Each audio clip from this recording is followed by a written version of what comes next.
Hello, everyone, and welcome to episode number 186 of the Canadian Football Countdown, a proud member of the Canadian Football Podcast Network. This episode of the podcast is brought to you from Treaty 1 territory, traditional territory of the Anishinaabe, Cree, Ojibwe, Dakota, and Dene peoples, and the homeland of the Métis Nation, as well as from Treaty 4 territory, traditional territory of the Cree, Saulteaux, Dakota, Lakota, Nakota, and Métis Nation. We're here to preview Week 20 in the CFL this evening. I'm Ryan Coop, joined by a beardless Mr. Manitoba himself, Trey Colbeck. Trey, a little less beard, but same old Trey, right? Oh, yeah, man. I just found the bag of M&Ms Mike's girlfriend bought me from 2 weeks back. This night can't get any better now, man. I had M&Ms earlier today. Remember when we had that debate a couple weeks ago whether blue M&Ms exist? Do you have any blue ones in there?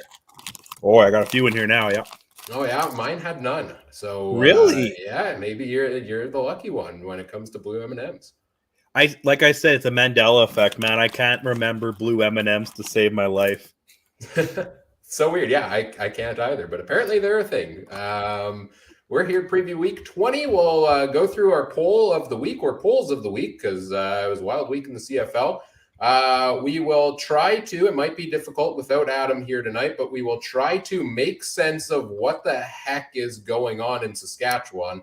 We'll preview each of the games for this week. We'll talk CFL Fantasy options, make our picks against the spread as well. We might have to figure out a tiebreaker. Adam hasn't sent us his picks. He is away tonight, but he should be back next week. And of course, we'll take your comments, questions in our live chat throughout the night here as well, as we are streaming this live, all made possible thanks to our presenting sponsor, Game Time TV, which you can learn more about at GameTimeTV.ca or on Facebook.com/GameTimeTVMB. This episode of the podcast is also brought to you by BetStamp. There are so many different sports books out there these days, and each one offers you different prices on the same games.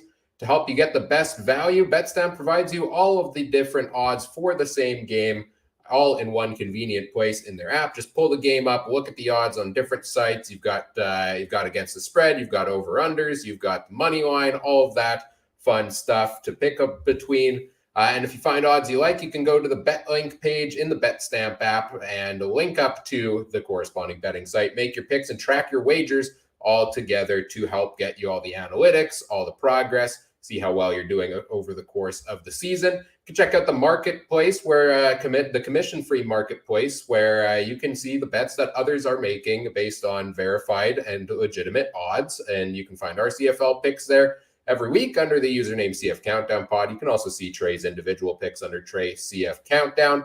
Visit betstamp.app or download the free app from your local app store. Sign up with referral code CFC to start using BetStamp free today. Best of luck with your wagers, and remember, always bet responsibly.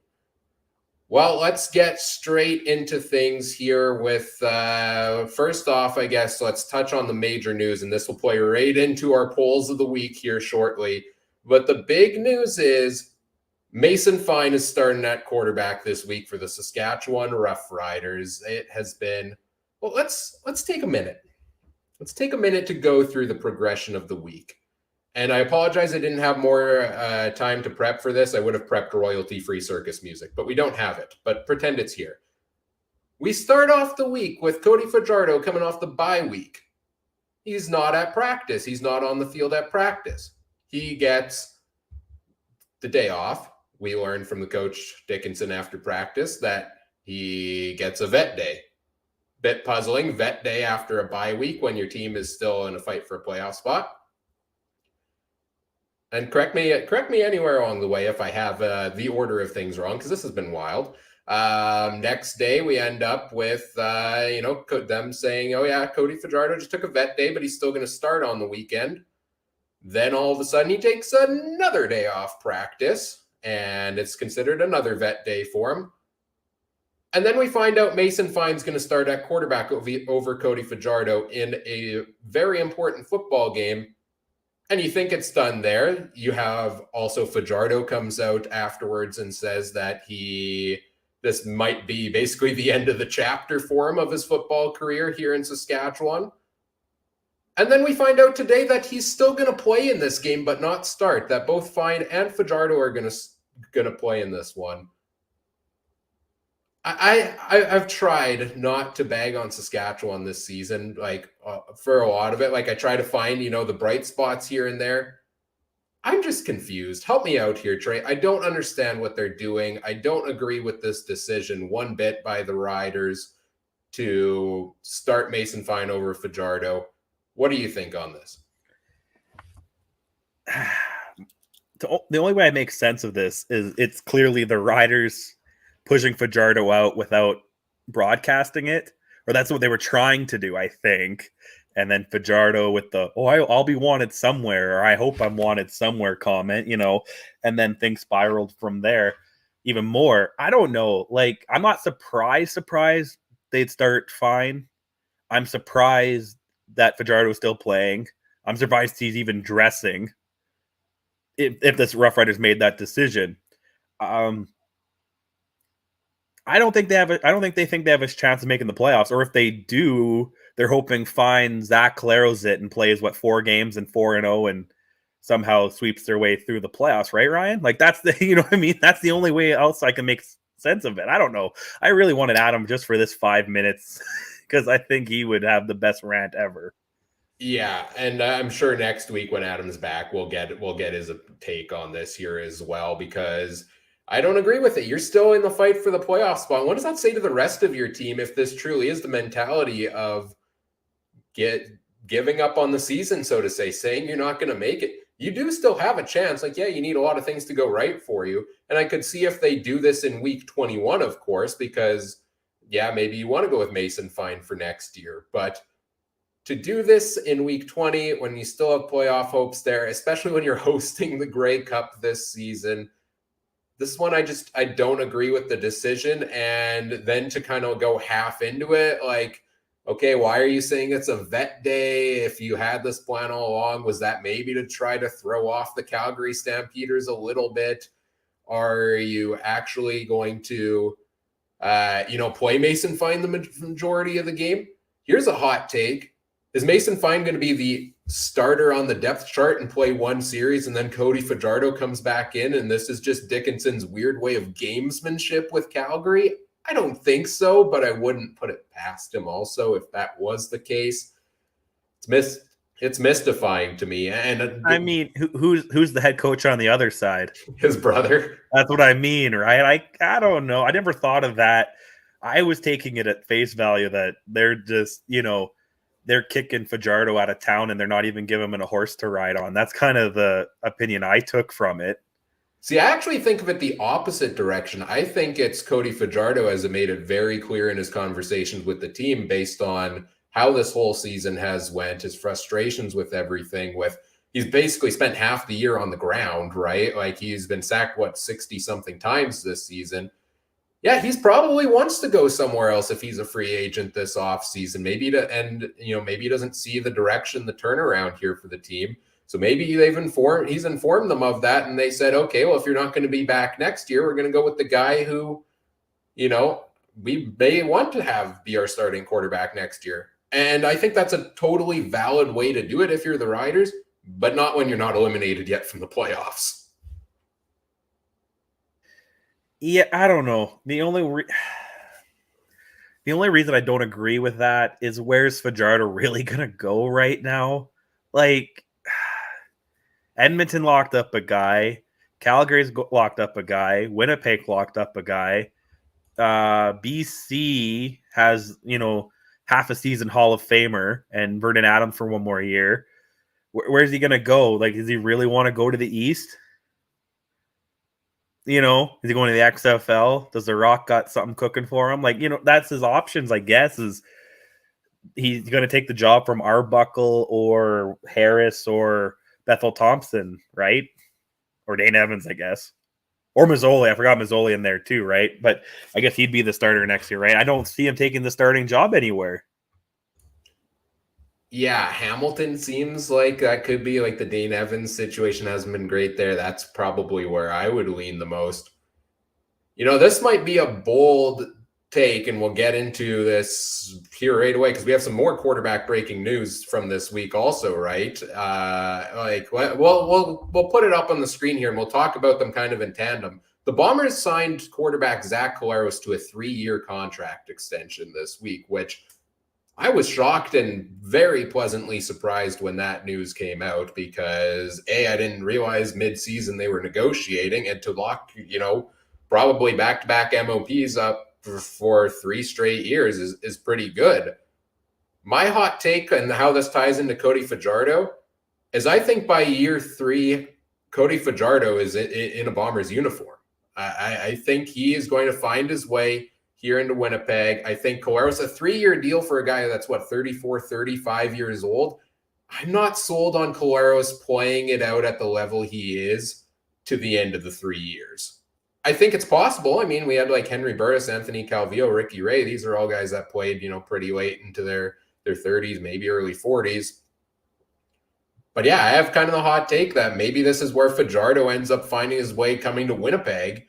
More of a backup role and sees, okay, yeah, there's an aging quarterback in front of me that maybe I can, with that offensive line in that system, maybe, have my bounce back in the future. I think it's bold. I think it's a bold take. Yeah. I'm not 100% sold on it, but I could see some way that ends up happening. And I don't know where that middle stage for Fajardo is, though, where he goes in between there. My only concern is he'll be 33 in 3 years. So not that he couldn't keep playing, but he's had, Claro's had some doozies of injuries too. But like you said earlier, Fajardo's been staring at that sweet blue Saskatchewan sky all summer. I don't know how many more downs he'll have too. And maybe this is the Bomber fan in me coming out. I don't want a 33-year-old Fajardo. I don't want him at 30. So why would I want him at 33? That's fair. I did forget because he's only been a starter for a couple of years. I did forget that he has been around the league a long time and he is up there too. And I would do everything to keep Drew Brown and be like, man, you could have this job in 3 years if you stick it out, which he probably wouldn't do. But yeah, that's my only concern. I wouldn't argue if they didn't re-sign Collaros. I would agree with you that I could see him being it next year even, but because they got Collaros locked up, seems to have taken somewhat of a discount. You could pay that guy probably anything under the $5 million salary cap. And so, yeah, but that's what the news we're going into, right? Like, I think that contract works. I think it works well. I saw a couple people him in about the 3 years, but sometimes you got to do that, right? This guy's taken probably a pay cut or two. He came back. Sometimes you just got to give him that 3rd year for money. And even if he ends up being your $600,000 backup, right? Hopefully you have a starter in there that you're not, maybe a rookie guy or 1 or 2 year guy who's still on the 70,000 minimum or something, right? So I like the deal, Ryan.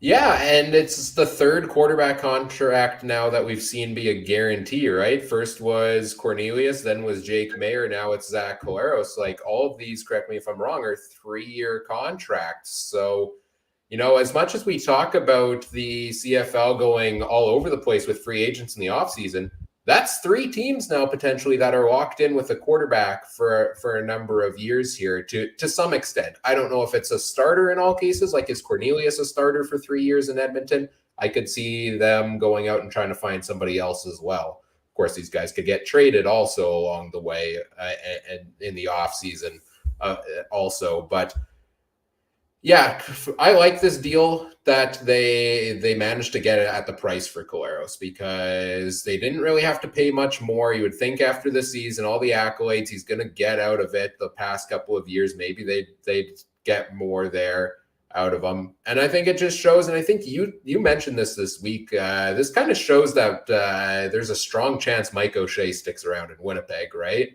You want to explain more of your own logic on that? My thought was, was that if I was Collaros, I'm obviously going to have a conversation with Osh before I sign anything, right?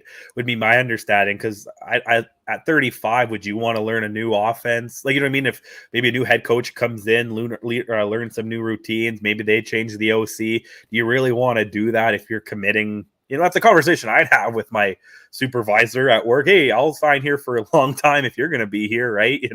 But I'll get out if you're getting out.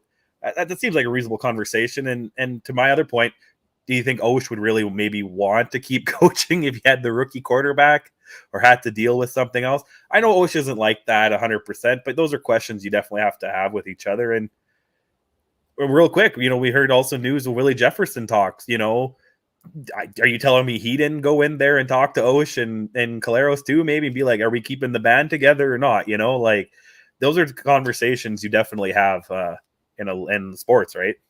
Perhaps one of the greatest benefits of being a team that's locked up first place in the division a number of weeks early is that you can start getting a head start on next year while the season is still going on, right? Because they've had bye weeks. They had weeks like Caleros didn't play last week. You can't tell me they didn't finalize negotiations on this new contract during that time, right?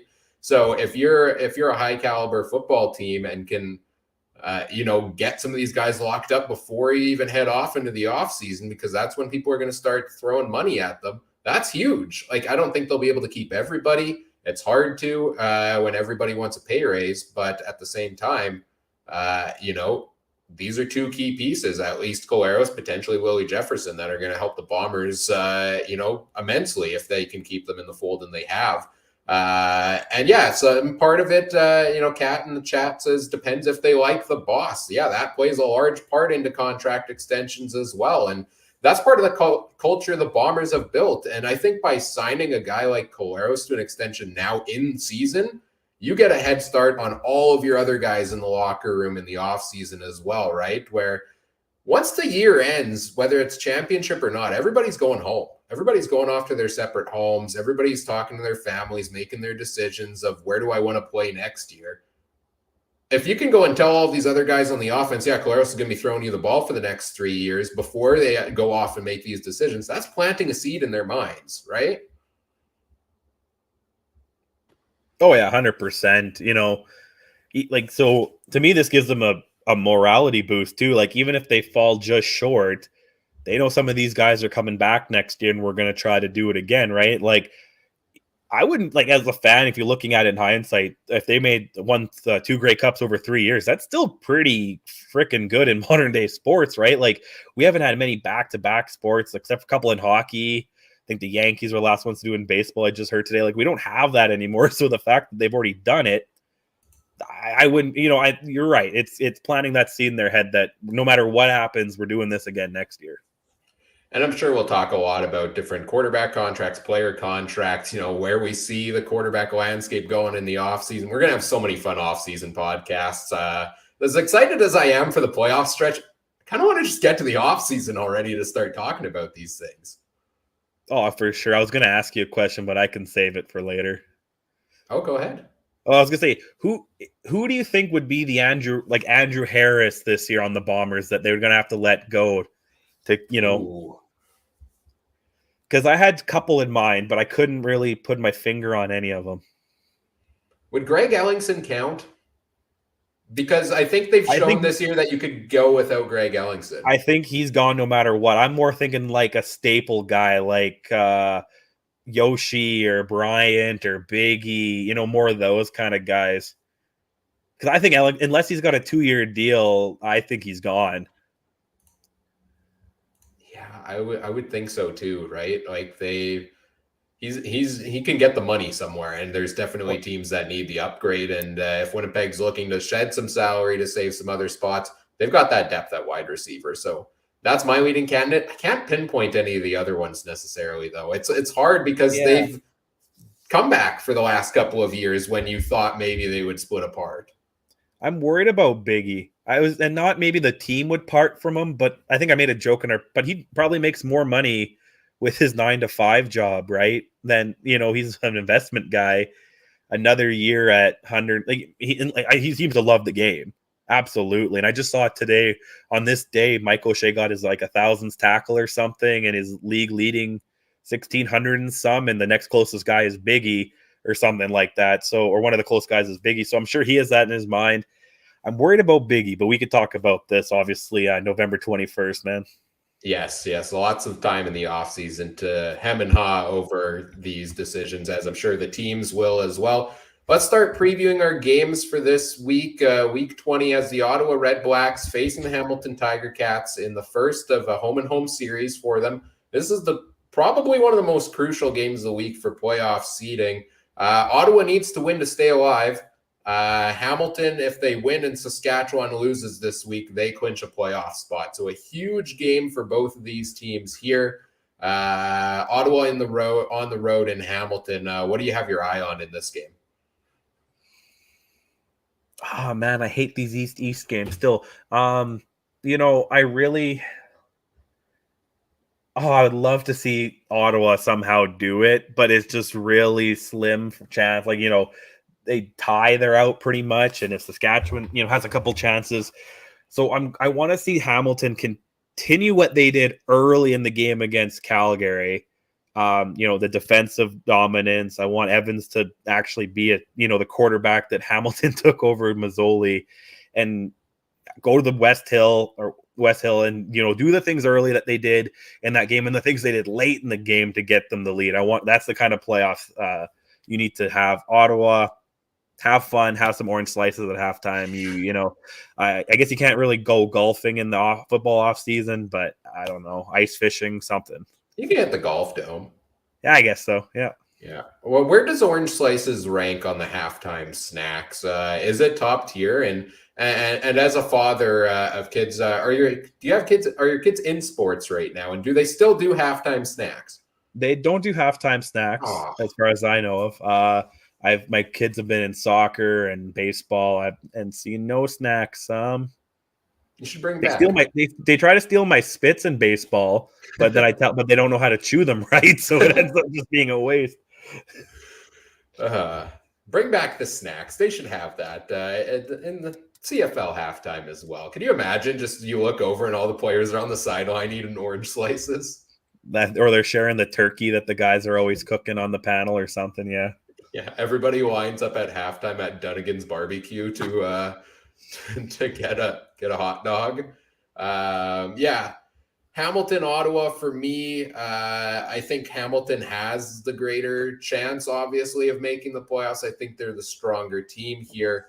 And if they get it done here, I still give them a decent chance out in that East Division playoff race. One interesting thing to note on their side with their depth chart came out already because it's Thursday night. The game's on Friday. Don Jackson's starting at running back again this week. Wes Hills is off the lineup. I don't know if that's injury related or if that is just them making a switch. But that's kind of surprising to me because I thought Wes Hills hasn't done too bad. But could this be that, either A, was Jackson a little banged up, or were they resting him and giving him the fresh legs for these final two games before the playoffs and then into the playoffs? And could that play out? So that's the big thing I'm watching here with Hamilton is the run game better or worse this week with Don Jackson than it was with Wes Hills? And what do you think? I really don't know. You thought it would be – he had one good game, right, Hills? And then he got quiet again against Calgary. But it wasn't necessarily his fault. They just didn't use him heck of a lot, right? So it makes you think there's something else, or makes you think that it's just the roster decision to go with Jackson, right? And then what, Thomas Erlington Canadian? Yeah, right? So his backup, it could be something they play with. They couldn't take him out maybe because that could be a crucial Canadian if there's an injury or something, right? So yeah, it's probably some roster tinkering, I would think, or there's something in the news that we haven't heard about yet revolving him. And on the other side of the matchup, the big question mark for me is just how many catches is Justin Hardy going to get this week, or how many targets? Because I think it was 13 the week before, 12 last week for him. This guy's come out of nowhere and kind of taken over the lead in this offense because you don't have Jalen Acklin, you don't have Nate Bahar. You don't have who else are we missing? Well, you don't have William Powell. Jeremiah Mazzoli hasn't been in there. You're down to your backup quarterback. I guess that's the question for me on Ottawa is we're at this point now where, playoffs are looking bleak. Yes, they can still do it here, but it's not looking the greatest. How much of their kind of bad year this year do you chalk up to all these guys they've been missing due to injury, or what to you is the cause of this fall in their record or this dismal record for them this season? Is it injuries? Is it the depth isn't there? Is it that they have the right pieces, just not the chemistry, and maybe the LaPolice played into that a little bit? How is Ottawa at 4-12? What's the major factor for you? It's the stupid East again, man. They're 4-12, but they still have a chance at the playoffs, right? Like, I hate chalking it up to injuries, but I'll give a little to that, and I give a little to Lapo. Great commentator, great OC, not a great head coach, but I also just chalk it up to the East, where they're 2 games down a third still, and the East has been less than impressive all year, right? So I predominantly chalk it up to the East. Like I said, I want a year where the East has 3 teams, and we still might not get that if Fine goes unreal over the next couple of weeks, right? And Fajrardo comes in on second and shorts and does something, but still, I think Ottawa just needs. I don't know. I don't even know what to do with the East. Like you say change, well then they bring in players. It's not like they don't bring in players, right? Like there's a lot of mess turnaround, and I don't know. Like what do you do in Ottawa? Do you think their new coach is going to be the guy? It seems like they like rallying around him. Like I know they fell short last week to Montreal, of course, at home, but it was pretty close, and they had some good spots in the games. They started the game off really strong. I feel like Bob Dice he hasn't done too bad so far, and I think if he can have a strong finish, even if they don't make the playoffs in these last 2 games, I think he's the guy for Ottawa going into next year. He should be at least. I don't know who else would be available. I guess we'll see where the hammer comes down elsewhere around the league, but he's had a solid 2 games so far, and we'll see if they can do it here again against the Ticats. As we move on to our second game on Friday night, we've got the BC Lions at the Edmonton Elks. The biggest storyline for this game has to be, this is the last chance, Edmonton. This is the final chance you have to win your first home game in 2 seasons of football. They haven't done it this year. They didn't do it last year. And they also face the BC Lions, who have torched them for 50 points in each of their last 3 times they've played. Granted, that was with Nathan Rourke at the helm. But what does Edmonton need to do in this game to finally break the streak? Oh, they have to really hope BC doesn't start many of their starters or something, right? But have they officially got second? I don't think so. I'll pull it up here to double check. But I don't think so. They got 1 win right over Calgary with 2 weeks left. So yes, Calgary, no, they haven't yet. BC win or a Calgary loss clinches it for them. So they should be starting all their starters this week. So I don't really give Edmonton much of a chance unless there's just some weird CFL magic in the air. Cornelius got his contract. I really doubt they're firing Chris Jones. There's some other guys that are playing for some stuff, but you know what I mean? It's fantasy time where you get the fantasy points near the end of the season, maybe. But other than that, I really don't have much high hopes for Edmonton. If BC starts their starters and then they lose, then okay, I'll be like, when's Nathan Rourke coming in? But other than that, that's kind of all I'm looking at in this game. BC, if they're starting their starters, just play as if, you're getting ready for the playoffs. If not, start your backups, kind of like Winnipeg's doing, and just focus on Calgary, right? We've got a couple comments in the chat. Richard talking about the Ottawa Red Blacks says, I like them rolling the dice. I appreciate the pun there. Thank you. And also asked, what is Edmonton going to do with their QB? Yeah, Taylor Cornelius injured his spleen last game, ended up finishing the game, then went to hospital afterwards, was released from hospital, but he's not going to play this week. So Trey Ford gets to start at quarterback, which is something I don't think. No, we saw him start 1 or 2 games earlier in the season, I believe it was, and then he left due to injury. So what do we expect from Trey Ford in this game? I honestly don't know what to expect because there were high hopes for him at the draft. He's got insane athletic ability. He's a quarterback that can run with the ball, which I think always helps you, especially in the CFL game here. So I'm somewhat high on him, but I don't think I've seen enough to be fully confident in him that he's going to be able to deliver them the win here. But can you imagine if he comes back from injury, Canadian QB gives them their first win at home? Yeah, that would be an exciting time, and I'm sure 90% of Elks fans would call for him to be their starter going into next season if that happens. Oh yeah, for sure. Yeah, I forgot all about his spleen injury. That's crazy, eh? That's up there in the NFL. Someone on, I can't remember which team it was, but some guy, he wasn't cleared to fly because he had a broken rib, so he drove 15 hours from Buffalo. I think Buffalo to Kansas City, and then he played in a football game. I was like, that's insane. You're not cleared to fly, but you can play in the NFL. But yeah, I didn't even like what he did. What to his spleen? I just know it was an injury to his spleen. I don't know the exact details, but I don't even know what your spleen does, man. I'm not a biologist. Like, that's like an organ. Like that, when you said your spleen, it's like, did he get kidney punched out on the field or something? Like, man, that must have been some impact. But he's a big boy and he does rumble, right? So I'm not honestly surprised. Maybe someone put a helmet down there and it's hard to tell when the tall guy ends, right? So I could see it. But yeah, into this game, Trey Ford, if he's getting the shot here, that it kind of contradicts what I said earlier. He might not have a guaranteed spot. They just paid Cornelius, not starter money, but not like, backup money either. Kind of in the middle. So it's like, does Trey Ford have a spot on this team either? He's a guy I could see more jumping to the east. I don't know what his contracts are like. You have no idea what contracts are like in the CFL, right? I always assume everyone's on a 1-year deal.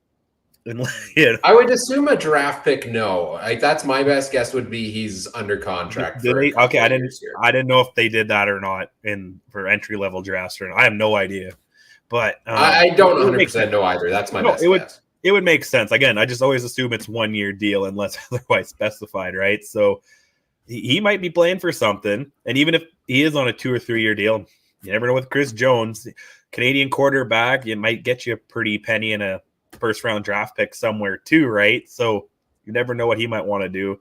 So this is his Trey Ford's opportunity to go out there and actually ball.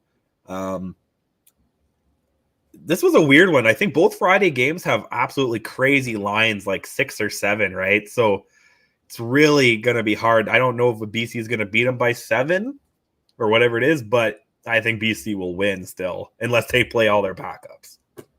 Yeah, well, so the BC side of things, I mean, their depth charts come out. They still don't have Brian Burnham. They still don't have Lucky Whitehead. Nathan Rourke is sitting out this week, but seems like he's going to be on track to start in the final week of the season, which we debated long and hard about the other day. We won't get too much further into that. We'll talk about it next week when we might not have as many other stories to talk about with potentially all the playoff spots locked up. But Vernon Adams, once again, this is your last chance potentially to show that you should be a guy who is a mainstay on this team going forward. And that was something that I think came out in an article this week as well. I want to say it was from John Hodge, but I could be misquoting the place, that Vernon Adams is under contract for next season and that had a restructured deal with the Montreal Alouettes before he got traded to the BC Lions. And it's a pretty cheap deal for Vernon Adams next year as well. So you're potentially talking about Nathan Rourke as the starter, Vernon Adams as the backup. That's one heck of a 1-2 punch to have at quarterback. I'd put that probably straight to the top in the league personally there. So he's under contract for next year. Maybe he's trying to play his way down here in the stretch to like, hey, maybe don't just hand it to Nathan Rourke going into the offseason. Maybe, give me a shot for that starter money here for Vernon Adams Jr. And once again, looking for him to step up and have a good game here. Like, the matchup is great against Edmonton, but he's doing the exact same thing. Only had 138 yards passing last week, 1 touchdown, no interceptions. So bring out that big play mentality that we know he's capable of is my big thing here for Vernon Adams. And all of the opportunities are the BC Lions right now to lock up second place in the West Division. Like, you've got you beat Edmonton here. It doesn't matter what you do against Winnipeg in the final week of the season. It's a good matchup. You have to think they're going to push hard for this one, right? Oh, yeah, for sure. They want to get a home field game. And I think actually I'm really excited. Like, I know it'd be the same 2 teams playing, but I think it being in BC is going to give you a heck of a game. And, I was just in Calgary. It was getting a little chilly, right? So, but I'm sure they'll have the BC Place heater turned on nice and good. Even I don't even know how cold it gets in Vancouver in November. Probably not as bad as here. But if there's one person in this world that wants Nathan Rourke to go to the NFL, it's probably Vernon Adams Jr., right? Because that team's it, right? So maybe the rest of Canada might be, no, stay here. But Adams would have Rourke's bags packed for him probably, right? So I didn't lose a bet. It gets itchy, man. Like it's just Richard in the group chat there. I did not lose a bet. It's just a rotation. That was probably the longest I've ever had it, honestly. We're talking about the beard, of course. Yeah, sorry, the beard. That was something. It was long. Yeah, I'm with you. I didn't have quite as long of a beard, but I did shave this week as well because it was just getting too hard to maintain. So, but I applaud you for growing it for so long there. Anything else on BC and Edmonton? Sorry. No, I look at the chats too much. I like talking to Richard. No, I'm pretty good. Hey, no, that's perfect. The chat is here to chat with folks. Whatever folks want to chat about, we are here to do so. So let's move on to the next game, though, and talk about the Toronto Argonauts and the Montreal Alouettes. Toronto into Montreal. I believe this one has some playoff implications here as well. If the Argos win this one, they clinched first place. Montreal, I think, needs to win both their last games and have Toronto lose their last two. They play each other the two times. They play each other both? Yeah. Okay. So then Montreal's got to win both, right? To get the home to get the East final. So it's tough. That's real tough for Montreal to have to sweep a home and home series just to get the East final and then potentially play Toronto again in a couple of weeks in that game.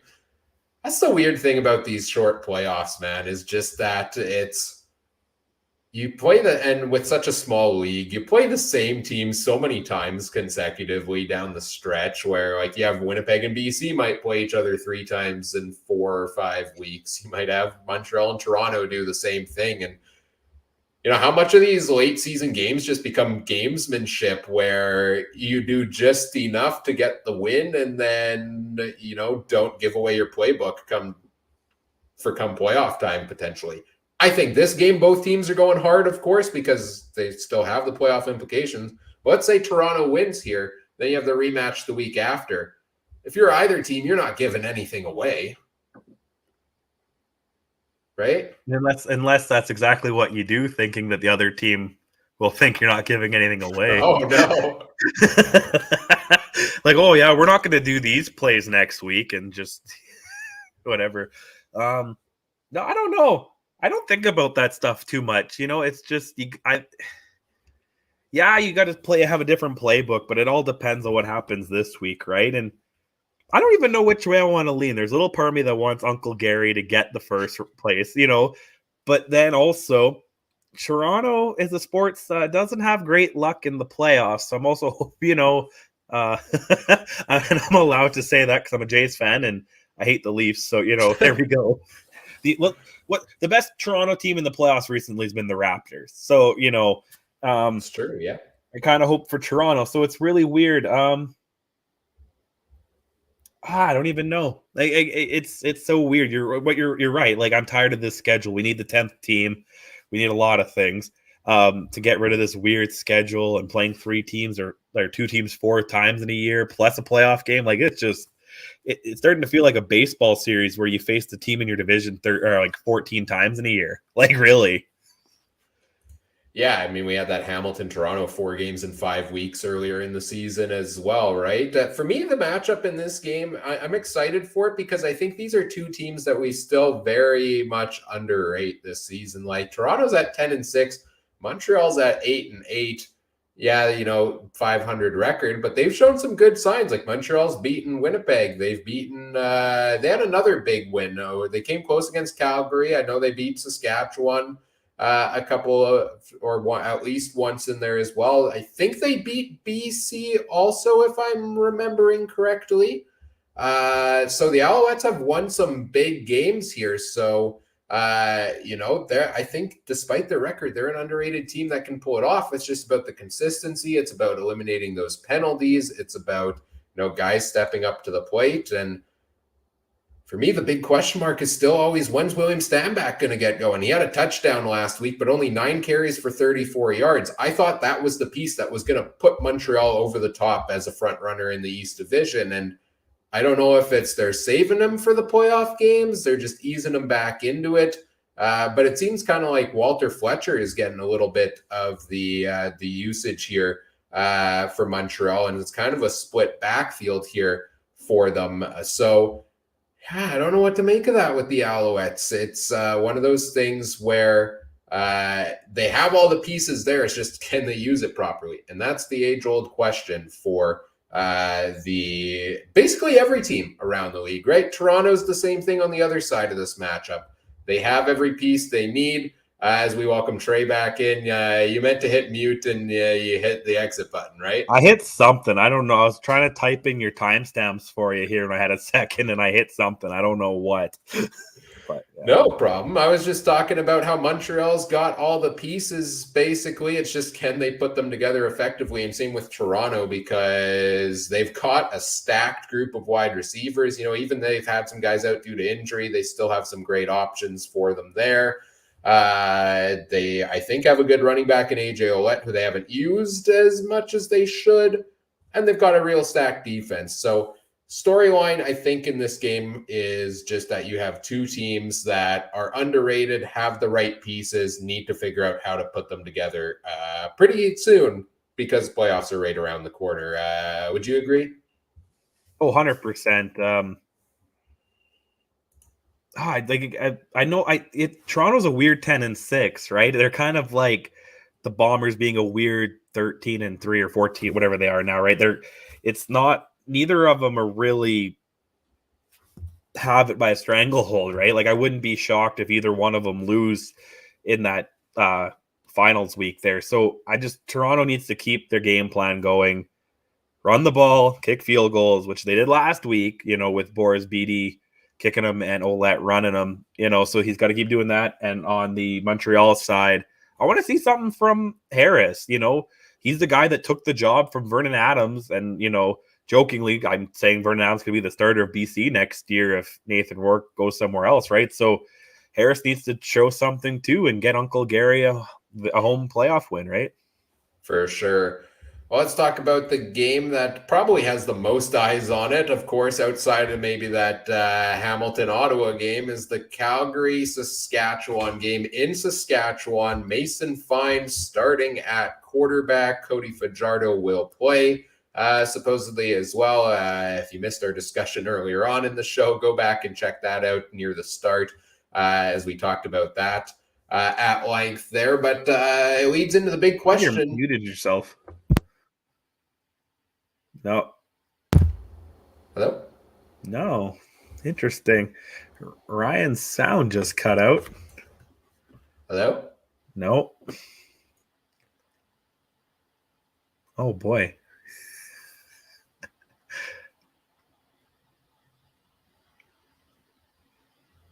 I don't know what's going on here. But yeah, this game is very interesting. Ryan, I guess you have to listen to what I want to talk about now. I don't want to go too far into the news we were talking about earlier, but that's what all this is about, right? Calgary, I guess, could have the shot to still get a home playoff game. Oh, it's me. Richard's saying it's me. Oh, you hear it both. Oh, okay, interesting. I can't hear you then. What happened there? Anyway, that's fine. We'll figure that out. Anyway, right, Calgary still has a shot at doing this. And then, I'll try reconnecting. Ryan, you go back with your thought. I lost my thought here.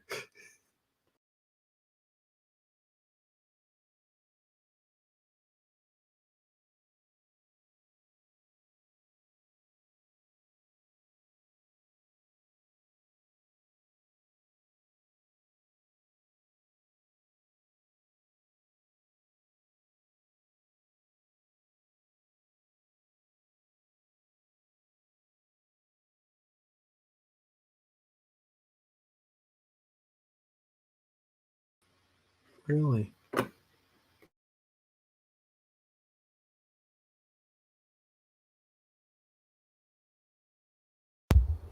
Testing. Now I got it. Now you can hear me? Now I can hear you. Are we good? There we go. Can the chat hear me? We were doing so good, man. I know, we were cruising. Heard something. Well, Here. Hello.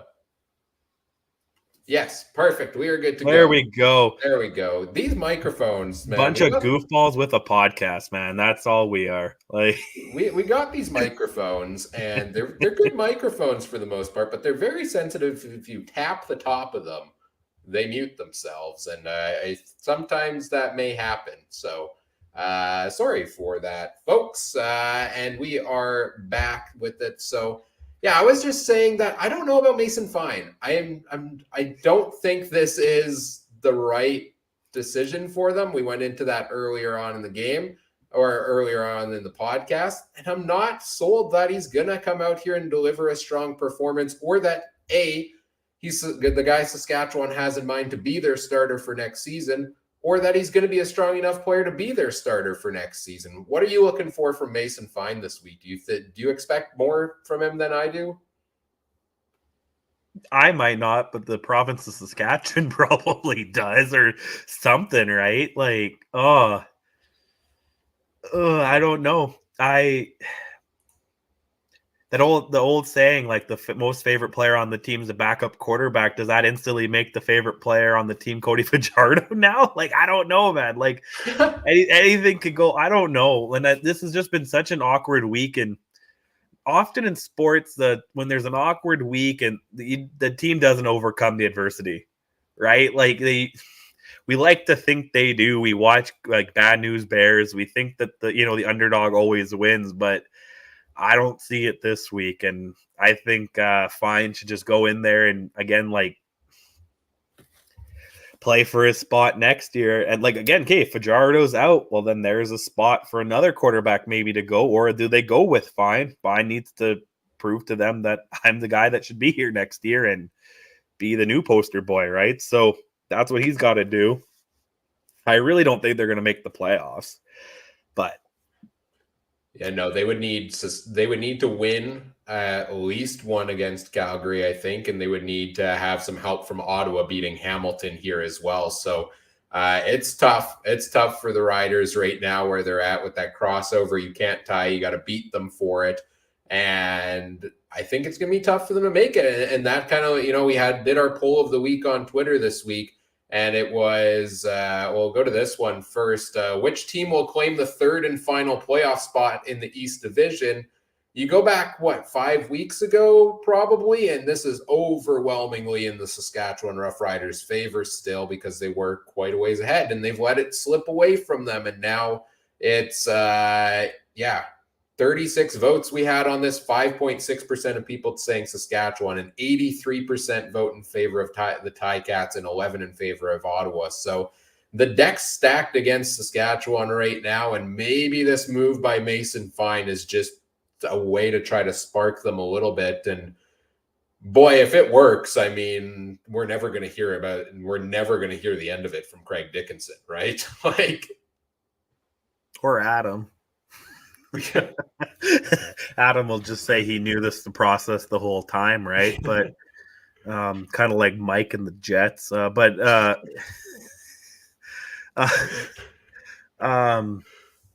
I don't know. Like, I really hope the Riders, like, they are our arch foes, but they're also our neighbors. So I do want what's like best for them, just so they don't have to be so annoying all the time, right? Like, I want that. What's his name, ballsy guy, to shut up. Like, I don't want him to have something to complain about, right? Just have it's just so weird. Like, again, like the West has been pretty on top, or the top three teams have, but now we're seeing the bottom two teams in the West kind of start looking like the East teams a little bit. And I hope Saskatchewan can turn this around. I don't know if Fine's the guy, and I think you're right before where you didn't have high hopes on him, but looking at the poll, do you really have high hopes in Dane Evans doing anything? Like, do I you, have you know? more. I have more hope than I do in Okay, Mason Fine stacked against the odds of making the no, playoffs versus Dane no, Evans needing one win to do so. no, that's fine. But he's also playing a guy, Nick Arbuckle, that needs 2 wins to keep the dream alive, right? So it's a very interesting week. Crazier things have happened, right? I'm just excited. We're in week 20. We're 1 week away here. Next week's the last week of the regular season. I'm excited that we've got a couple of games with so much on the line here in week 20. And I hope we still get some games on the line in week 21 as well to end off the season. You know how crazy it would be if we had one division? Because right now, Winnipeg would be number 1. BC would be 2, but only a game ahead of Calgary and Toronto. And then 5, then it would be kind of the same thing. So there would be more battles for the home field games right now. So it'd be pretty crazy. Yeah, I think that's a very good argument. I love the insanity. I love playoff math when it comes down to like, if this team wins these 2 games and these other 5 teams do exactly this, that's how we make the playoffs. That's the kind of playoff math I love to see. We did have a bonus poll this week also on agree or disagree with the decision to start Mason Fine. 23 votes on this one, 60.9% in favor, disagreeing with the decision to bench Cody Fajardo. 39.1% of people are in Mason Fine's corner, though, so we'll see if that works out for them. Let's talk about the other side of the matchup, though. Calgary here in this game as well. Calgary coming off of that heartbreaking loss to the Ticats. They had it within their grasp. All they needed was that stop, and they couldn't get it right at the end of the game. So now they've got a tough situation here against Hamilton to try to get that second place in the West against BC. What are you looking for from Calgary's side in this game? Yeah, because being at that game, I was really surprised that first I was surprised Hamilton blew it, and then surprised Calgary blew it again. Yeah, they got to just hold on to it. They're going to be most likely going into BC. I guess they could be hosting the game, but either way, they're playing BC in 2 weeks with the shot of playing in Winnipeg. They got to do something more positive. Mayer threw 3 picks in the first half. Like, you can't be doing that. You can't be doing that against a team like BC or Winnipeg. Can't even be doing that against a team like Saskatchewan. This game's in Saskatchewan this week too, right? So you're gonna have a lot of PO'd fans in the stand. You don't want to be giving them anything to grab onto of any hope, because they're gonna maybe get in your face a little bit more. And just keep the ball going and get ready for BC and potentially Nathan Rourke. Yeah. Looking at Jake Mayer's stats, I think he took over the starting role week 12 against Winnipeg. I think it was against the Bombers was his first start of the season. And in his first 5 games, he threw 1 interception in total. In his last 2 games, he's thrown 5. So we've seen Mayer, after that strong start, kind of slow down a little bit and, turn over the ball a couple more times. He did face some tough defenses in Toronto and Hamilton, but you've got a Saskatchewan defense that can make some big plays here as well. So I think for Calgary, that's kind of what I'm watching, is what Jake Mayer is going to do in this game. And can he get that back under control going into the playoffs? Because not turning over the ball, like, you can throw your 300-yard games. Sure, that's going to help your team. But if you turn the ball over 2 to 3 times a night, it's not really going to help you that much if you throw for that many yards. So as much as we knock the game manager role, I want to see a little more game management to get back on the track. Because I still think he's a great quarterback. He's cooled off a little bit from that start where last season 3 straight starts with 300 yards. And then this year he almost did it again and 3 touchdowns in his first start. But then he's kind of cooled off, hasn't had his big game since then. So I want to see Jake Mayer get unleashed here a little bit and see which receivers for Calgary step up in that role too, because I think there's room for that. If Malik Henry's out again this week, potentially, if Kamar Jordan's still out on the injured list, Calgary's that team that always finds these diamonds in the rough at wide receiver. And last week, Jalen Philpott had a great game, and I sure hope we get to see more of that again this week. Yeah, because he's on my fantasy team, right? So, but interesting thing, when I was at the game, I have never seen a fan base turn around so quick where people are yelling, sit the heck down, Bo, every time he got off the bench in the first half just to get water. And then by the third quarter, every time he got up, people were cheering that they thought he was warming up. Like, you can't make this stuff up. Like, just how much of a flip it was on the guy. I'm not really sold on Meyer. I'm not, but because you remember how shocked I was with him and Corin's contract. Like, I don't think that Caleros at 600,000 reportedly it is. That's a steal of a deal. He could have got more for sure from either Winnipeg or someone else, but he's doing the Tom Brady. I'm building a team around me, right? And then I'll divorce my wife later and get half her money. No, I'm just kidding. That's Tom Brady, not Caleros. Anyway, just a joke. But I'm not sold on this guy either, and he needs to go in there and prove like, hey, I'm the starter here, I'm the captain now, and then because you're gonna have a guy across you in either Vernon Adams in the playoffs or Nathan Rourke. And Vernon Adams, a guy who's gonna be like, no, this is my team, or you're gonna have Nathan Rourke, who's Hall of Famer already, followed by a potential back-to-back, if not back-to-back MOP Zach Caleros, right? So he's got to solidify himself in this West right now somehow, because at least Winnipeg, BC, I don't know. They for sure got starting quarterbacks, right? Like with Nathan Rourke and Caleros. Like, so he's really got to find his groove here. Yeah, it should be some interesting games here this week. A lot of fun here down the stretch, and warming up for playoffs and trying to lock down those playoff spots. I think we're good on the game previews here. So let's get into CFL Fantasy talk. In our CFL Podcast Fantasy League, it's the championship game this week between two members of the Turf District, Andrew and Superfan Mike, are going head-to-head for the championship belt and the charity donation in their name. So best of luck to both of those guys. We'll see who wins this week. And for us, we're done, but we're still playing for fun, and we're still playing for a good ranking potentially in the overall leaderboard across everybody who plays official CFL Fantasy. So we'll see what we can do this week as we dive into the positional picks, and I will pull those up for us right here. Let's start with quarterback this week, and it's a week much like last week where I don't like any of them. It is a rough week at quarterback because, well, you're definitely not spending $10,000 on Cody Fajrardo. I'm not spending $7,000 on Mason Fine if potentially he's not going to play the whole game. Jake Mayer has the matchup with Saskatchewan, maybe, but he hasn't exactly popped off, 10.9 points in his last 3 games. The guys I'm honestly looking at, like Vernon Adams wasn't great last week either, 11.3 for him, but he's still averaging 18.2 in his last 3 games. He's pretty, he's just under $8,000. You only need 19.6 out of him. I think there's still a potential there. The matchup with Edmonton's good. We've seen BC light up the Elks the last couple of times they've played there. So Vernon Adams is probably my front runner this week, with maybe the potential of Trey Ford, because he's going to get a lot of running plays. I expect Trey Ford to potentially even run more than he passes.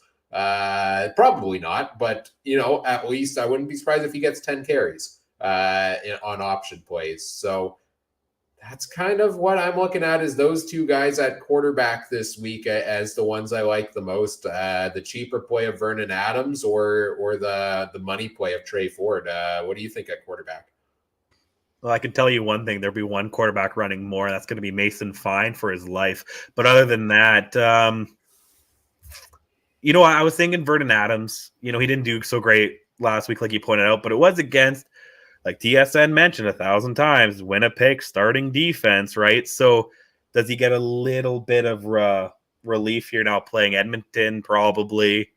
I like what you're thinking about Trey Ford. My worry is, I don't know. I always have a worry with the running quarterbacks because he got hurt once and he doesn't look Mm. huge. So, like, yeah, he's going to run, but how many times is he going to get smacked around? Mason Fine, like I said, maybe, but he's going to be running backwards, not forwards. And Fajrardo, I want to know, like, so they think the backup quarterback on the Rough Riders right now is worth $10,000. That's interesting. Well, the price was probably posted before they mentioned fair. Fajardo was going to be the backup. That's fair. It's just again one of those things where like you could put in the injured Nathan Rourke for 12,000.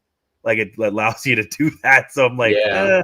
And the injuries are kind of misrepresented on there at times. Check the injury reports and the depth charts yourself, folks. Yeah. Other than that, maybe you can always look at a guy in the East because they are playing for playoff position here. You might go with Dane Evans. He could be playing for his life. Same with Harris and Bethel Thompson up at the top. They are playing for something, right? So they'll throw 2 picks, but they might get 2 touchdowns to balance it out. Well, let's see if there is better options available at the running back position where James Butler is your most expensive at $93.99, and I think he's one of the best plays of the week because, again, the Elks don't have a great run defense. BC has seemed to, the past couple of games, really lean on James Butler. He's been averaging 18.6 in his last 3 games, and they've all kind of hovered around there. It's a couple points shy of your full value that he's been averaging, but with the matchup being so good, I think it elevates him to that level to hit it. So if you can save money elsewhere, I do like James Butler as a potential play. One guy we have on the list here that we didn't talk about earlier when we were talking riders and stamps is Jamal Morrow is questionable to play this week after he's been out on the injured list for quite some time. We'll see when the depth chart comes out on Friday if he gets in the lineup. He was one of the top running backs in the league. And with Mason Fine in at quarterback, the inexperienced quarterback, not a stable offensive line, Jamal Morrow plays. I expect him to get a lot of usage in that offense. So nervous coming back from injury at almost $8,600. But if you want to go big or go home, that's a potential play I think you have there. If he doesn't start, I don't know who starts at running back because Keenan LaFrance is still out. Frankie Hickson is still out. Maybe it's Shaq Cooper again, but he didn't do too much a week ago. So if Morrow's ready to go, I would potentially take a chance on it. Otherwise, don't go with the Saskatchewan running back is my recommendation. Kevin Brown, AJ Ouellette, yeah, those are 2 tempting players that seem to, get either involved in the passing game or get, in Brown's case, a lot of volume for them there. But I also just really love $2,500 Jackson Bennett, who's averaged 8.8 points in his last 3 games, and all you need is 6.3 to get full value out of him. So that's what I'm doing probably with my running backs this week, because I'm spending up for a guy like James Butler and then spending down for a guy like Jackson Bennett. I think you potentially get more value out of doing that than, say, going for 2 middle-priced guys, because say Butler only hits his average, but Bennett has such a low threshold to hit that he beats it by a couple of points, well, then you hit full value on your 2 running back plays no matter what. So those are the 2 guys I've got my eye on the most here. Do you think the same, or is there anyone else in the middle of the pack you're looking at? No, I'm just going to do exactly what you said not to do. Take 2 middle guys. I got Ouellette. He started to run last week, untouched, right up the middle there. And I was going to go with Hamilton's Don Jackson, see what he could do. I'm hoping he does something. The fact that he kicked someone out of the starting spot there, right? So you would think that means they're going to him, but you never know. But honestly, I don't, I'm just doing the messed up lines. You're going to love who I have on defense. Oh, no. We'll get there. We'll get there in a little bit. Yeah, Don Jackson, I mean, it scares me because Hamilton running backs most often don't get the usage. And at that price, it's a little steep. But, $4,000 Wes Hills when he was a starter, I like that a little bit more. But I also still think that's the recipe for success for Hamilton down the stretch here, is to use your starting running back in a good matchup against Ottawa here.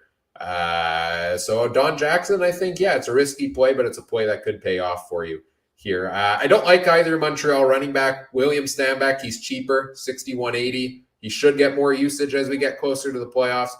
but Walter Fletcher has also been taking some of it. I don't like those time splits between running backs. It's maybe a little more in the NFL, but in the CFL, I'm taking the guy who's getting the number one workload because you only run so much as is, and there's only so many carries to go around. At wide receiver this week, we've got Tim White and Eugene Lewis are the two that are over $10,000. Of course, there's options at a variety of different prices. What are you looking at wide receiver this week, Trey? I got Justin Hardy, Keon Hatcher, and Jalen Philpott. Philpott's been picking it up, and I believe he's been used a little bit on the return game. So get some points there. Keon Hatcher's basically been my guy. Hardy, I feel like you mentioned him earlier, so I was like, that name just stuck out to me. Maybe because he's getting the starting position, right, or something, or did I mishear that? Well, here's the thing about Justin Hardy, and he is a prime play because if I sort these charts by average in their last 3 games, of all wide receivers in the league, he has the highest 3-game average at 17.4 points, which at $4,800, like this is the late season Dalton Schoen, a guy who started at $2,500 is making his way up the price ranks and is delivering at the price point. So I think you hit the nail on the head with Justin Hardy. See, I listen once in a while. There we go. Other wide receivers I'm looking at this week. I mean, Tim White, if you can afford to put him in your lineup, how do you not? A great, battle with Ottawa here, a team that, struggles defensively at times. We saw what he did in that late comeback against Calgary. Hamilton needs to win to secure their playoff spot. And if it's a close game late and they need a touchdown to win, the ball is going to go to Tim White. I would be shocked if it doesn't. They're going to put the ball in his hands as much as they can. And it's expensive, but I think he's a potential big play there if you have the extra space to spend, of course. Calgary, Reggie Begelton could eat a lot of, targets this week, potentially if Malik Henry is still out and they're facing Saskatchewan and Mason Fine can't get that offense rolling. Kyron Moore is still, I think, my favorite receiver on the Riders if you want to go that direction and bank on a play for them because he gets those. Kyron Moore's stat line is my favorite because it's 10 catches for like 29 yards or something like that because he gets every catch at the line of scrimmage, and that's 12.9 points if you get that. So I think he's the highest volume receiver there. Schaefer Baker's similar price. He's the big play guy. But I like leaning on Kyron Moore. I like volume there because you could add a touchdown to that. You're golden. Dylan Mitchell was the hottest receiver in the league until last week where he put up only 5.9 points. I like taking a chance on a comeback week here for Dylan Mitchell. The only thing I'm scared about is Trey Ford. Is he going to love Dylan Mitchell as much as Taylor Cornelius did as his quarterback? Is he going to throw the ball as much as Taylor Cornelius did? I think this is a talented receiver who can make the big plays and get the volume, but the quarterback situation has me potentially not going to Dylan Mitchell for the first time in 4 or 5 weeks, something like that. Does make me a little bit nervous there, but Justin Hardy at 48.25, you talked about him already. I think that's a fantastic play there. Scrolling down the chart here, either Philpott twin, they're starting to make their way up the ranks in the prices here. $36.90 for Tyson, $33.97 for Jalen. If they get involved a little in the return game, if they're starting in the offense, potentially like those plays for them as well. They're only going to get more of a role, I think, as we go along for either of those guys there. And I'll give you a couple cheap plays here as well. Trey, what do you think about $2,656 wide receiver Kyle Loxley, given that Taylor Cornelius is out, Trey Ford is starting at quarterback? Could Loxley potentially take the short yardage place and be worth it as a wide receiver play? Maybe. This is when you start seeing the schoolyard, horseplay out there. You might see some trick plays that pick up some yards too, right? Involving him. I could see that. As somebody who is out of the playoffs now, I'm kind of tempted to put him in there and just see what happens. Worked for me earlier in the season on a day where he put up 20 points. because he got catches and some rushing touchdowns, but we'll see there. But a couple other guys at the very cheap price here. The big one for me, or I guess one more guy, is Alexander Hollens of the BC Lions. If you're expecting a big day from BC against the Elks and you don't want to spend up on Dominic Rhymes or somebody like that, Hollens is still going to be in a starting spot with Burnham, with Whitehead out. He's $2,500. He's averaged 8.8 points in the last 2 games he's played, and he's got touchdown upside. He can get a volume of catches, I think, in that game as well if they throw the ball more and Vernon Adams lets loose. And pretty low risk, high reward play there, I think, for Alexander Hollens. Same thing if you don't want to spend on Justin Hardy. You could go Siosi Mariner, who started last week and put up 14.3, but Justin Hardy also isn't very expensive, so I think you should put him in your lineup. Now we get to defense. Tell us who you've got. He's not here to say I can't take him. I'm taking the Saskatchewan Roughriders. And only because I'm not sold on Mary. You know, he could have a fidgety game where I'm not saying Saskatchewan's going to win, but they could get a pick or two and a fumble. Does I can't remember, does special teams points count on defense or no? In the CFL not return yards, but return touchdowns. Yeah, that's perfect because I'm thinking NFL fantasy for sure. Sorry, no. Return touchdowns, like kick return touchdowns don't, but fumble return touchdowns on special teams would. Yeah. Okay, because I'm thinking NFL where I think special teams does count on the defensive side, but that's fine. Anyway, still, I'll take Saskatchewan. Adam's not here to tell me no, and what he doesn't know won't hurt him, right? Fair enough. I might honestly spend $5,188 on the Calgary Stampeders defense this week. That is a big play defense that continues to make them nonstop, and we see it quite often that they get that defensive touchdown in there. You're facing Mason Fine, quarterback who's maybe made 1 or 2 starts here and there, facing a shaky offensive line. Like, the matchup's there for them, and there's a reason they're expensive because they've been good. They've delivered a lot of points, and the matchup's good. So if I can get a couple of those cheaper receivers, get Jackson Bennett in my lineup, pay, $7,000-ish for Vernon Adams, then I have enough money to put Calgary's defense in there, and I think I like that play there for them. BC also had 2 pick sixes against Drew Brown last week. Yes, it was 2 of them, as much as they want to tell us it's 1 originally. It was 2. And they play Trey Ford and the Elks and another, inexperienced quarterback that I think is a potential play there. So probably honestly spending Calgary or BC as my defensive plays this week. If you need a real money pincher, I mean, Hamilton, I think you had Hamilton in your lineup last week and they put up a good total for you. And now they face Ottawa this week. So yeah, lots of good options at defense. If you want to spend high, you want to spend low, I think there's potential to get some points there this week on the defensive side. Want to hear a fantasy hockey tip that you should go for? Do you need a goalie, Ryan? Sure. Eric Comrie. He's been picking me up some solid points. And unfortunately, he's been on my bench because I didn't realize he was the starter again. No. So I was just looking at my fantasy. I was like, I had Comrie in tonight because he's my only goalie playing for one. So I just put him in there thinking he'd be the backup. No, he's picking me up solid points. And I realized he's been doing it for a week now. Nice. So yeah, that's my is little Eric Comrie still with the Jets or is he? No, he's with the Buffalo Sabres. Okay, yeah, I was trying to figure out how that worked out, but that makes sense. He had 3 days left to be considered a restricted, or 3 games he had to start, and then he would have been a restricted free agent. But because he didn't play the minimum amount of games, he went to unrestricted free agency. I see, or something like that, and then yeah. Well, let's move on to our picks against the spread powered by BetStamp. BetStamp's a free app that helps you find the best odds for your online sports betting wagers. They provide you comparisons of the odds across a variety of different sports books, including the BetStamp Best Recommended Odds, which is what we'll be using for our picks here right away. You can learn more at betstamp.app and sign up with referral code CFC to let them know we sent you.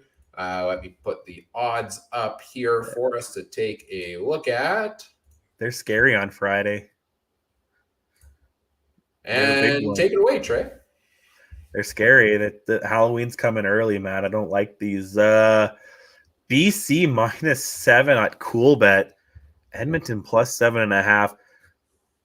Because I could see this being one of either extreme, where Edmonton might find a stupid way to win it, or BC's gonna absolutely take them to the cleaners, right? So I think I'm gonna lean BC -7. I know you don't like the big spreads, Ryan, but let's see. Man. You got to try to catch me in our standings. So let's see what you take. Well, I'm not going to be able to catch you on this game because we won't need Adam to chime in later with the tiebreaker, because I'm going with BC -7 here as well. This is one where, honestly, I'd probably, given their track record, take an even larger spread on this game. Edmonton doesn't win at home. They don't come close against BC in the past 2 years. I don't know what it is about those games. I mean, some of it is the Nathan Rourke factor. I'll give you that. But I've got a pretty good feeling about a BC team that can win this week and lock down that home playoff game they need against the Elks here. So I think -7 is pretty reasonable for BC. I like an even line like that too, right? Where it's basically win by a touchdown and a convert. I mean, I feel like I'll probably get screwed over by the convert, but... Yeah, CFL's tough with the Rouge, man. That's my mentality in NFL. More like you like those 3s or 7s, but CFL and that Rouge is what freaks me out a little bit. But we'll take BC. Let me just pull up I think we skipped the actual. Yeah, first I was game. going to say something, but that's fine because this one's another big one here. I'm going to have to stick with the same. I'm going to take Hamilton -6.5, available on Cool Bet. Ottawa +6.5 scares me a little bit. Ryan, what do you think? Yeah, this one's I think the hardest one of the week for me. Ottawa's on the road. They play better on the road. Bob Dice has inspired them a little bit. I think this one's a little more of a toss-up, and I could see it being like a close Hamilton victory by maybe like 3 points in this one. So, yeah, I'm inclined to take Ottawa at +6.5 here. I like it because I want you to try to catch me. We can't do the same picks all the remainder here, Ryan. You know, you got to go out on the limb here. But every time I do that, I mess up. So, so how do we break the tie on this one? I guess we'll get Adam to chime in. We'll have to see what Adam says. Yeah, we'll get Adam to chime in, and then you'll have to go to betstamp.app/u/CF Countdown Pod to find out what we lock in as our consensus picks of the week, because it will depend on where Adam goes on this game. For sure. On to Saturday's games. See, I started to hate these ones because even though the spread's closer, I could see either one of these teams winning, and it's not impossible for Toronto to win by 2. Montreal's at home. They get the weird shaped end zones. I'll go Montreal. Let's go Alouettes. Uncle Gary's getting the bye. Ryan? Well, I can't decide, and it's an Argos game, so I'm going to flip the coin. Take the coin out here. All right. Heads is going to be the home team, the Montreal Alouettes. Tails is going to be the road team, the Toronto Argonauts. And I think I'm taking the Montreal Alouettes, which I was honestly kind of leaning that way as well, because when it's these 2 weeks things where it's a home and home series, I generally am going to pick the split. So then I'm trying to decide which team I can see winning either one. Yep. And I think I like Montreal at home a little bit better. I don't know if I don't think I'm taking them to sweep and get that East final, but for me, I think these are 2 evenly matched teams. Either one can step up for a big game. So if Montreal can keep the penalties down, I will give it to them at home. Awesome. And if you want a little side bet, I'd take the under 49 points on Cool Bet. Mm-hmm. I can't see this one being a much more than a 24-20 game. So I'll take the under at Cool Bet. I feel like Montreal and Toronto is a matchup too that always ends in a bizarre football game. Like, I feel like we've seen some crazy ones over the years. I can't recall the specifics, but I know last year they were a lot of fun. There's been some high-scoring ones, some big comebacks as well. So I think we could be in for a treat with this game. Top 2 teams in the East Division. was it these two where one of them missed like a 20-yard kick just this year? Yes, Yeah, that was earlier this season. Yeah, that's insane. Yeah, so this is one I can't wait to see in playoffs. yes. And the finale here. Oh, where's your tissues? Because Adam's gonna have issues after this one, man. Oh man. I'm gonna take Calgary at cool bet there at -2.5. I'm not sold on either quarterback, but I don't even know if I've seen this fine guy throw a ball, so I guess I'll take Mayer and the Stampeders and the Outriders on this one, Ryan. I'm surprised the line's not bigger, to be honest, right? And I would love to see, and you can take a look on the BetStamp app as well. I don't have it on the slides we're showing here on the screen, but you can see how the lines have progressed over the course of the week. Maybe I'll try to pull them up here because with all this news going on with Saskatchewan, like I'm surprised this isn't Calgary being like a 5-6 point favorite here when you're starting a quarterback that we know nothing about. Very little about, right? So, I'm just pulling up the line history to take a look at here. It's been, Calgary -3, looks like, where it's been at times throughout today. Opening line was Calgary -1.5. So it's opened up a little bit over time, but I think Calgary's smashing that. I think I think the Stampeders are a really good football team. They came close against the Hamilton Tiger Cats last week. They're fired up, looking to bounce back from that. Give me the Calgary Stampeders here to take this one as well. So I guess I'll agree with you on this one. We're really just gonna need Adam's opinion on Montreal, or no, on Ottawa and Hamilton, I think it was. This one, I take the over 48. I think Calgary will win by 3, but this one I think could or two quarterbacks maybe needing to show off a little bit, you know what I mean? So take the over. All right, and those are picks for the week. And of course, check them out on the BetStamp app and follow along all season long. We'll see what we can do to finish off the season here strong. Anything else you want to talk about here, Trey, or should we get into wrapping things up? Just Richard in the chat, 49ers just got Christian McCaffrey in the NFL. So if he's in your fantasy, he might be used a little bit more. I heard there was rumors about him going. I heard the Bills were in on him. And I'm kind of digging the Bills this year, so I thought he would be going that way. But yeah, Is this wow? Is this actually happening? That's huge if that's the case. That is a big trade there. Do they trade a lot? I'm still getting more into the NFL, of course. Do they trade a lot in the NFL before the deadline? I know it's coming up in a couple weeks. The CFL never does. I feel like I've seen a lot of talk of the same thing every year. Big names, maybe they'll trade places, and then they never do. This seems like potentially a big one here. It is. It's not like hockey, baseball, basketball where you got, Juan Soto, and that doesn't happen in midseason very often.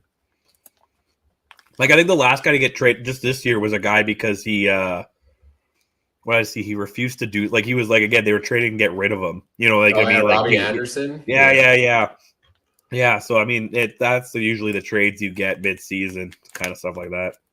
Well, this is a big one. Looking forward to see what this means for the NFL, for NFL fantasy as well. Of course, having a lot of fun with that. Great time of year for football. If you're into college football, that's all going on as well. You can catch football almost any time you want. Oh, yeah, for sure. And make sure if you are into college football, check out our buddy Brandon Sanders, right? He's on his podcast there. Yeah, at CFF University, I think is his Twitter handle. He was on the show earlier on in the season talking a little bit of the college players coming over to the CFL and what that means for them.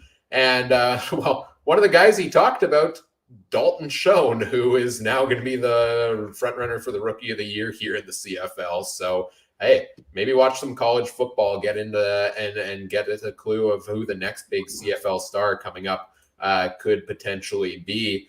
I think that does it here for today. So let's take a look at what's coming up on the podcast Monday night, October 24th, 9 p.m. Winnipeg time, 8 p.m. Saskatchewan. We'll recap everything from this week to have, hopefully some fun things to talk about with these playoff races. Here, we'll recap each of the games. We'll give our players of the week, do our power rankings, all of that fun stuff. And then next week, Thursday night again, is our Week 21 preview for the last time of the regular season. We'll take a look at the game previews, the storylines. We'll try to make a sense of what's bound to be the mess of CFL Fantasy options for Week 21 and make our picks, which could end up with some interesting lines there as well. So you won't want to miss that. And I think Adam should be back next Thursday as well, hopefully. 9 p.m. Winnipeg, 8 p.m. Saskatchewan. You can catch all these shows live. Just find the Canadian Football Countdown on YouTube, Facebook, Twitter, Twitch. Search us on all of those platforms. Also on the Game Time TV YouTube page, all thanks to presenting sponsor Game Time TV, which you can learn more about at GameTimeTV.ca or Facebook.com/GameTimeTVMB. If you want to follow us on social media, podcasts on Twitter at CF Countdown Pod. We're also on Facebook.com/CF Countdown Pod there. Make sure you check out all the other great shows from around the Canadian Football Podcast Network at CF Pod Network on Twitter. And Trey, where can people find everything you've got going on? Yeah, real quick, we'll slide in Richard. He's been a loyal listener. Great show. But who would have the best beard on this show? Well, you won't get beard, but I believe we all agreed to grow mustaches over Movember, right, Ryan? So, yeah, that's official. Okay. Well, I don't know. I'm doing it. I didn't know it was only mustaches. I don't think I've ever just grown the mustache. Oh, so. That's what Movember. We could do beards. That's Movember's. I was just going to go full on facial hair. Yeah. Whatever, but we'll have something back. So, yeah, we'll do something. Yeah. Yeah. But at least Trey and I will. I don't know if we're getting the others on board for that, but I'll do it. Adam didn't seem too keen, but I don't know what the dirty thing Mike would grow, but I feel like it would be something. But anyway, you can find me at Twitter at TreyMB Harness. I'm your annoying horse racing guy in Manitoba. I'll be doing some hockey with Mike this weekend. I'm getting promoted camera guy. I went from, so that's how bad color went. But yeah, I'll be doing that, and yeah, keep it locked in everything CFL, man. Awesome. Well, yeah, looking forward to more hockey content from you and Mike together, and cameraman, color, next up play-by-play host, right? So you're making your way around all the positions here. And of course, check out all the great harness racing stuff Trey's got going on right now as well. Check out all the great things Mike and Adam have. Mike's on Twitter at Mike Garrow. Adam's on Twitter at AdamStewart1. I know they're both very busy with hockey stuff right now. Adam's doing a lot of senior hockey stuff over in Saskatchewan. Of course, always busy with farming as well. So go give those guys a follow and see what they're up to. If you want to follow me on Twitter, you can find me at CooperTrooper42. Talking CFL Fantasy. Hey, Nathan Rourke's coming back next week, folks. My Twitter feed is about to liven up big time.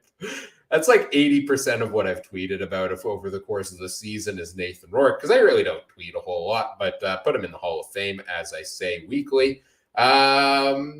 Yeah, looking forward to that, of course, and just looking forward to more podcasts here down the stretch of the regular season. We'll get into playoff previews in a week or two here as well, and then recap all the craziness from the CFL playoffs right up till the end of the season here. Of course, we appreciate people who really, whenever you watch this, if you join us live here and chat with us in the chat, we always love that. We, of course, appreciate those who listen or watch after the fact as well. We know you can't always catch it live.